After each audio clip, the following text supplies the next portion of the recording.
Nakahanda na ang 100 milyong pisong fuel subsidy para sa posibleng epekto sa presyo ng produktong agrikultura ng tensyon sa gitnang silangan. Si Gab Villegas sa report. Naghahanda na ang Department of Agriculture sa posibleng epekto ng mga kaguluhan sa Middle East sa presyo ng mga agricultural products sa bansa. Ayon kay DA spokesperson Assistant Secretary Arnel de Mesa, ilan dito ay ang pagsipa ng presyo ng produktong petrolyo na ginagamit sa mga makinarya na ginagamit ng mga magsasaka at mangingisda. Mayroong nakalaan na 100 milyong pisong fuel subsidy ang DA para sa mga magsasaka at mangingisda na hindi nagamit noong nakaraang taon.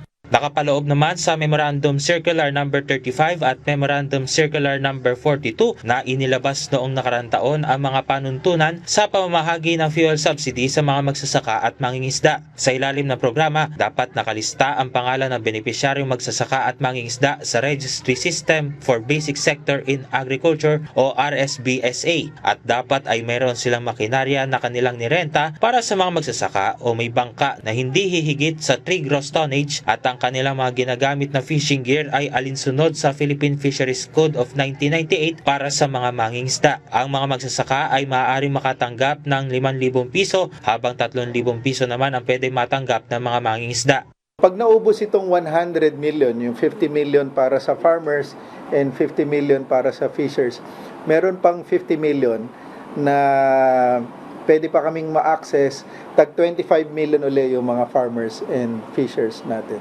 Prioridad na mabigyan ng subsidiya ang mga magsasaka at mangingisda na hindi pa nakakatanggap. Magbibigay naman ang DA ng fuel voucher sa mga magsasaka at mangingisda na nasa malalayong lugar. Hindi maaaring magamit ang nasabing fuel voucher sa ibang gastusin tulad ng grocery. Inaasahang aabot sa halos 10,000 magsasaka at halos 16,000 mangingisda ang makatatanggap ng nasabing subsidiya. Isa pang pinaghahandaan ng DA ay ang pagsipa naman ng presyo ng urea na ginagamit na pataba sa mga pananim. Umabot sa 3,000 piso ang naging presyo ng urea noong sumiklab ang kaguluhan sa pagitan ng Russia at Ukraine. Dahil sa pagtaas ng presyo ng urea, nagbawas ang mga magsasaka ng paggamit ito dahilan para bumaba ang kanilang produksyon. Karamihan ng supply ng urea na inaangkat ay galing sa China at Indonesia at maliit lamang ang porsyento na nanggagaling sa Middle East. Samantala, wala pang nakikita ang kagawaran na epekto sa presyo ng mga agricultural products ngayong harvest season ang nangyayaring gulo sa Middle East.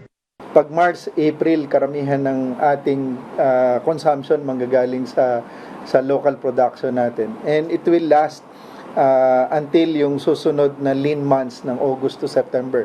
Ngayong taon, aabot na sa higit 700,000 tonelada ng imported na bigas ang dumating sa bansa. Gab Humilde Villegas para sa Pambansang TV sa Bagong Pilipinas.